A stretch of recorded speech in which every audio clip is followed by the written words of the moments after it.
Good morning, ladies and gentlemen.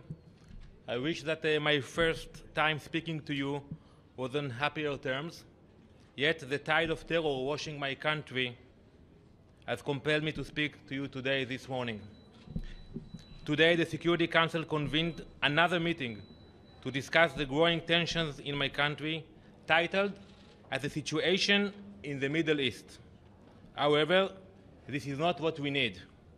What we do need is this Council to convene a meeting on the dangerous incitement led by President Abbas.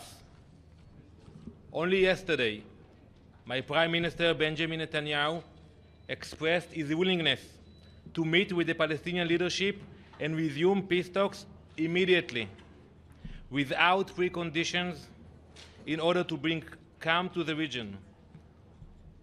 How do you think the Palestinians respond?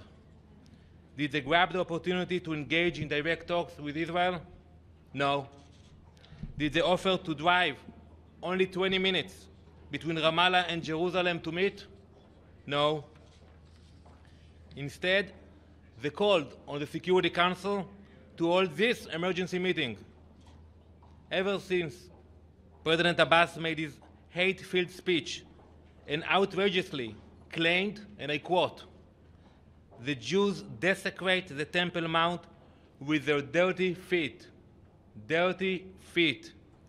We have seen a sharp increase from the quote until today in violence against Israeli civilians. The tide of terror that washed over the entire nation spares no one. Babies, children, men, and women are being targeted every day.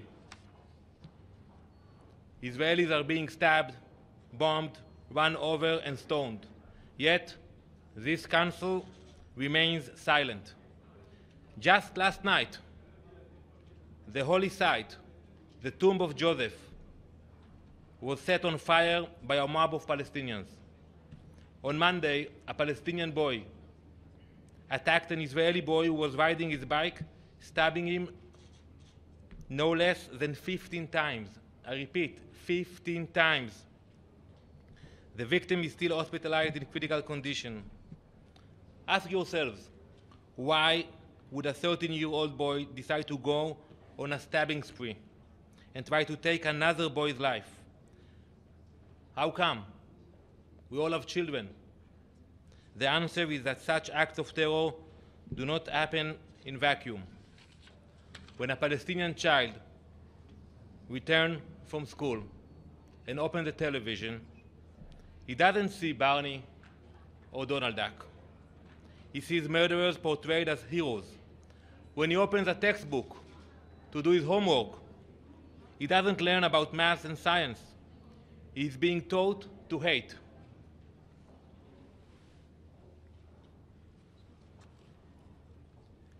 This picture you see here is an example of the kind of text that Palestinian children are being exposed to day in and day out, in school, after school. The picture gives children elaborate instructions on how to stab a Jew. We talk a lot about incitement here in the UN. You can see with this picture what incitement looks like.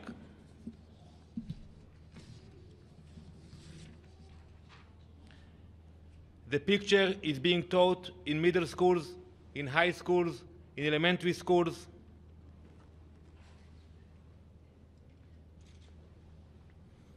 Instead of educating about peace and tolerance, the Palestinian leadership is brainwashing children with incitement and hate. Palestinian leaders have established an incubator to raise children as terrorists. Whoever avoids direct negotiations is looking for an escape hatch. And Abbas's favorite kind of escape is to spread slanderous lies about the situation in the Temple Mount, especially about the status quo. However, only 2 weeks ago, we were all here.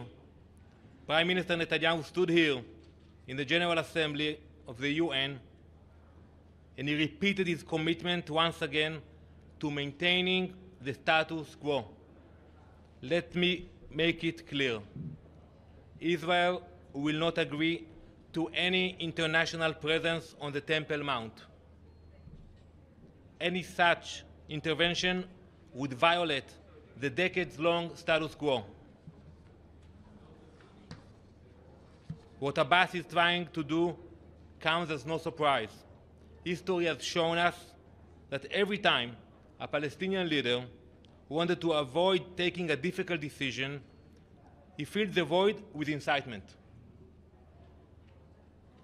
and false accusations and lies regarding the Temple Mount.